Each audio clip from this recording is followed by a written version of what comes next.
Hello there guys, RMP792 here, and okay, I spotted something on my Twitter feed this morning that I need to talk about. I'm going to rant about it, frankly. So I figured this was a good opportunity to do a vlog, so I'm actually going to do two vlogs today. One which is about this thing which is going to piss me off, and the other which is about a thing that's going to calm me down, and because somebody asked. So, before I begin, I will just say, if you have any requests for topics you'd like me to talk about in future, please do leave them in the comment section. But regardless, so, article came up on my Twitter feed this morning, and I'm just going to read you the entire article. I retweeted this, or, well, I put a... Look, basically, if you go to my Twitter, which is RMP792, you can find the original article pretty easily. Prepare for the R-rated version of Batman v Superman: Dawn of Justice.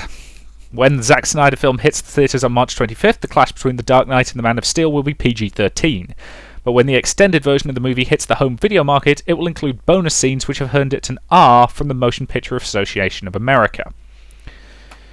It's unclear just how much bonus material will be added to the theatrical version, which runs 2 hours 31 minutes, and the R rating may actually be a badge of honour now that Fox's Deadpool has turned into such a massive box office hit, partially for pushing the boundaries of sex, profanity and brutality.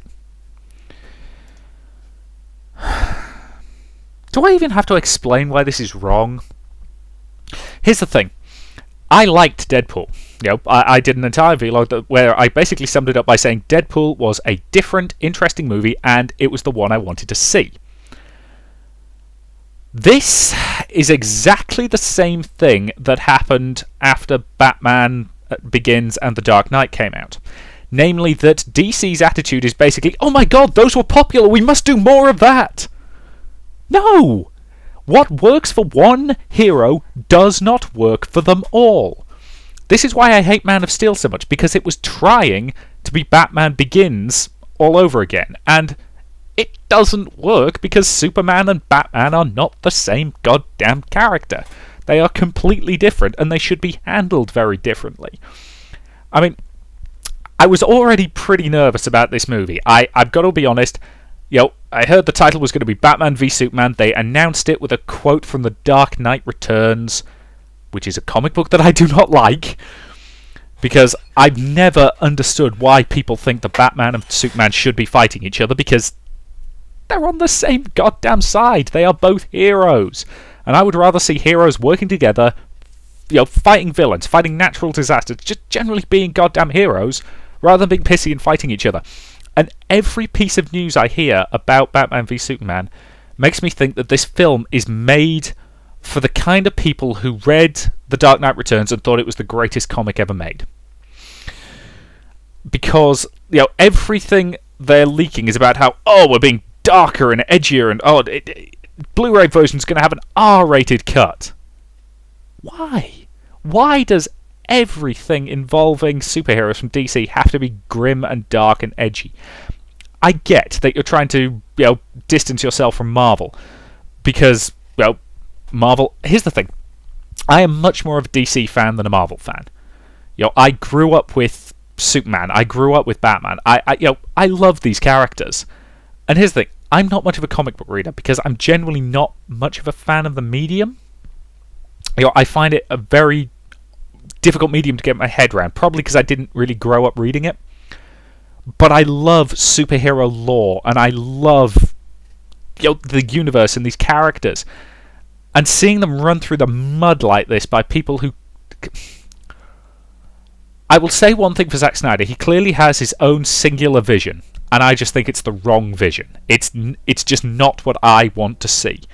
And I don't doubt there'll be a lot of people who will see Batman v Superman and see a film where Bruce Wayne is this mopey, angry bastard, who looks constipated in like 90% of the trailer footage, and be really happy with it. And I'm pretty sure I will hate it. Don't get me wrong, I'm going to go see it, and I will see it, and I will hope that I like it. But I'm not expecting to. I mean, there was another thing that came out recently where apparently, in this version, Alfred isn't Bruce Wayne's butler. He was Wayne's head of security. Why? What's wrong with him being a butler?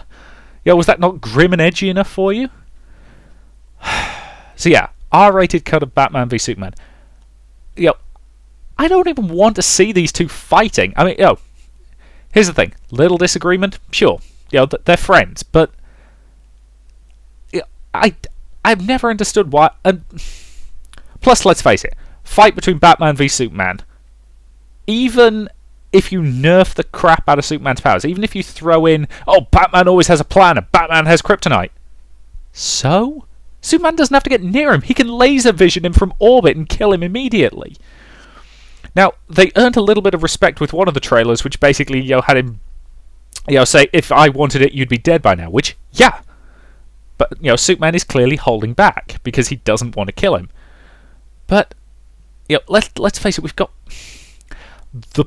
There was another comment I read that really made me realise what this film is reminding me of, or what the news of it's reminding me of. And that's The Amazing Spider-Man 2. Warner Brothers, it's the case of, we've got this hero, and we've got that hero, and Wonder Woman's going to be in it, and everything I'm hearing, basically, they're making the exact same mistakes that Fox made with The Amazing Spider-Man 2. Rather than trying to create a universe slowly, build it up naturally, they're trying to jam everything in so they can get all their sequels and spin-offs and everything else and try and make it an Avengers-style franchise. And the DC Universe absolutely could be a massive interconnected Avengers-style franchise. And do you know where's doing a good job of that? The TV universe. I like Arrow. I like Flash. Legend of Tomorrow hasn't actually started in this country yet, starting next week, but I'm looking forward to it. It's looking promising. And those work because they have a good balance. You've got the darker, broodier, edgier stuff, and then you've got The Flash, where he's just so goddamn happy to be a superhero. And we've got that. Supergirl's pretty good as well, and I'm really looking forward to the episode of Supergirl, which is going to have The Flash in. And they haven't confirmed it yet, but everybody's pretty certain that it's, since The Flash's whole bit this season has been dealing with the Earth 2 parallel universe. The general consensus is that he's going to end up going through another portal into a different universe and end up in her universe, which is the only way it would make sense. But that's fine with me, because that's how DC Comics ran things for years. It's a case of, I want to do a crossover between this character and this character, but their universes don't make any kind of sense together. Parallel universe, parallel universe! I mean, granted, that probably means if it goes on for long enough, we'll end up with a bloody Crisis reboot where everything gets jammed together into one continuity, which could get messy, but we'll see. But no, I'm looking forward to that, because every set photo from that they look so happy. Which is what I like. Here's the thing. In the comic books, Marvel was always kind of the more realistic. In Marvel, all the cities are named after real cities and things like that. I mean, they make up the odd fake African nation and things like that, but for the most part, they've kept it a little bit more grounded. The hero... The argument of, who would win in a fight between a Marvel hero and a DC hero? A DC hero would win in almost every fight, unless he deliberately picked somebody really weak from DC's side and really strong from Marvel's side. Purely because the DC heroes are designed to be these kind of grandiose, godlike figures, whereas the Marvel Universe heroes were always designed to be more relatable, more personable people. Peter Parker is an average teenager who, he's a pretty smart teenager, but for the most part he's a fairly normal guy until he gets bitten and gets the powers. Superman is an alien from planet Krypton, and that's what makes him special. Batman is a billionaire with Christ knows how much money, who can casually hide the budget for a giant satellite in his R&D budget. So it's all a sense of scale, and that's why I prefer DC heroes. I prefer them as these giant figures of myth. And so far, everything about the DC universe in the films, they just don't feel that way. Superman should be this glorious symbol of hope, and Man of Steel kept telling me he was, without actually showing him being this glorious symbol of hope. I mean, Metropolis got really, really badly trashed in that film, and yes, they're going to address it. They're going to have... That's the reason that Bruce Wayne's so angry at Superman.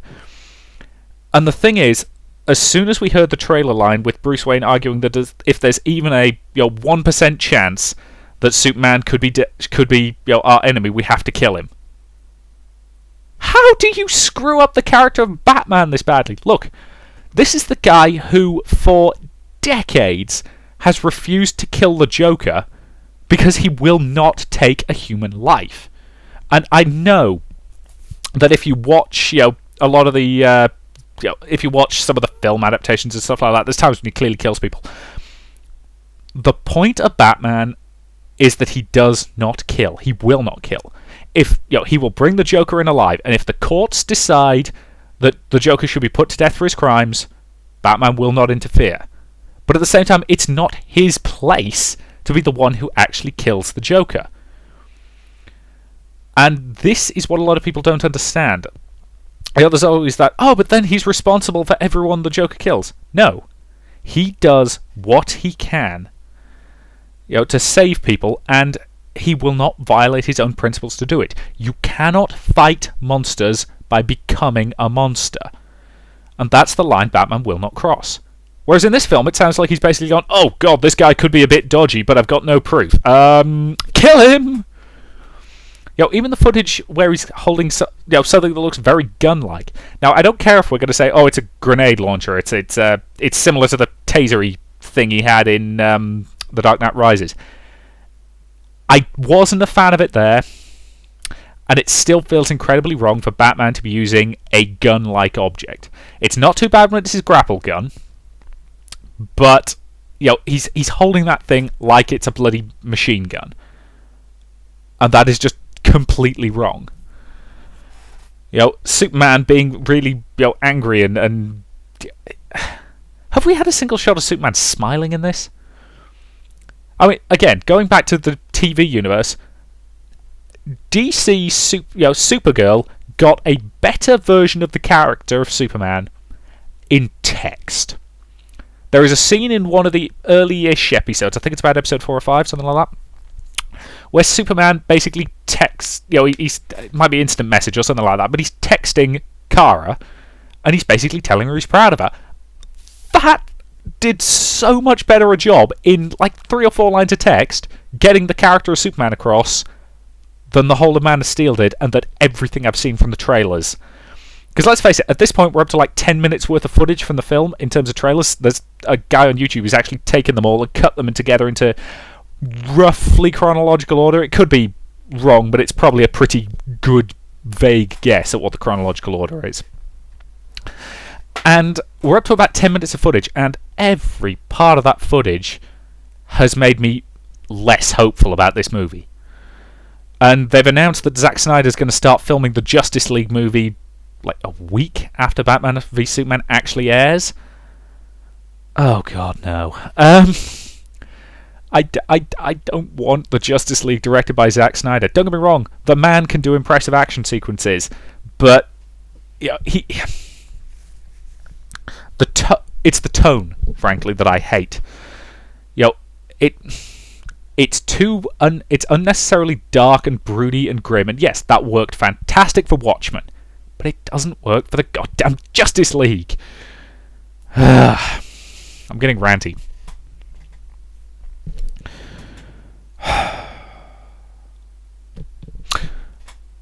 Frankly, I will go see Batman v Superman, and you will have my thoughts when I've actually seen it. Maybe I'll be wrong. Maybe everything about this will be wrong, and I'll come out going, oh, that was the greatest movie I've ever seen, and I'm so glad they made Batman look constipated throughout all of it. Oh, incidentally, most recent trailer, a lot of people are saying, oh yes, this is the kind of Batman combat we wanted forever, and yes, it looks good. And then there was that last shot where I'm pretty sure he smashed a guy down in his own skull. That guy is dead. Let's make no bones about that. That is not a survivable injury. Not unless you do it very, very carefully with the cooperation of both partners. That guy's spine is basically concertinaed. That's assuming his skull didn't cave in. And we're back to my previous thing of Batman doesn't kill people. Breaking arms? Sure, who cares? It's just a goon. But I hate the idea of Batman killing people, and he seems way too eager to kill Superman in this. Look, I'm not hopeful about this film, guys, and the idea of them doing an R-rated cut. Here's the thing. I appreciate that. Is it the American Board of Film Classification? It's whatever your version of the BBFC is, which is the British Board of Film Classification. I appreciate they can be really weird sometimes about what they'll let through and what makes it an R and so on and so forth, but if there's one film that should not be rated R, it's a goddamn Superman film. You know, Superman is meant to be this bright, glorious light that, you know... Here's the thing. The Richard Donner film is a very flawed film. But that speech from Marlon Brando is... It sums up the character so perfectly. You know, they could be a great people, Kal-El. They wish to be. All they lack is the light to show them the way. And it's for that reason above all, their capacity for good, that I have sent them you, my only son. That is what Superman should be. And... Again, if you go to my Twitter, I tweeted out a panel from All Star Superman, which is, it's just this fantastic bit with this woman who's about to jump, and all he does is he lands behind her, tells her everything's going to be okay, and he holds her. There's nothing, amazing about it. It's a simple act of human kindness. And that's who and what he is. And at the same time, I tweeted out a clip from the Justice League cartoon. A clip that I think sums up Batman better than anything else. And it's a clip from the last episode of Season 4, where the supervillain Ace is, who's basically a child, who's still a child, and she's got these reality warping powers, and she's dying. And if she dies while her powers are active, anyone connected to her mind, which is an awful lot of people, are going to die with her. And Amanda Waller basically, turns up and says, we need to kill her. We need to use this device that's going to kill her in a way that'll shut down her powers and keep everybody safe. And Bruce Wayne basically takes the device off her and says, I'll do it. And he walks in, and he walks up to this child, and she basically, she can read his mind, and, she just looks at him and says, I know you're not going to use it. And, he just takes it out, throws it away, because of course he was never going to use it. And he just sits with her. He sits with this scared child until her time comes. And I'm tearing up just thinking about that scene. That, to me, is what Batman should be. And that's what this movie just doesn't seem to get. Maybe I'll be wrong. Maybe we'll get a really amazing film out of this. But I am not hopeful. Okay. Well, that's 18 minutes on why I'm not expecting a film to be very good. So, I'll do a separate vlog where I talk about something that was in the request. So again, if you have any requests that you'd like to see me talk about, please leave them in the comment section. I'll certainly consider them. And, all I can say is thank you very much for watching, and I'll see you in future videos.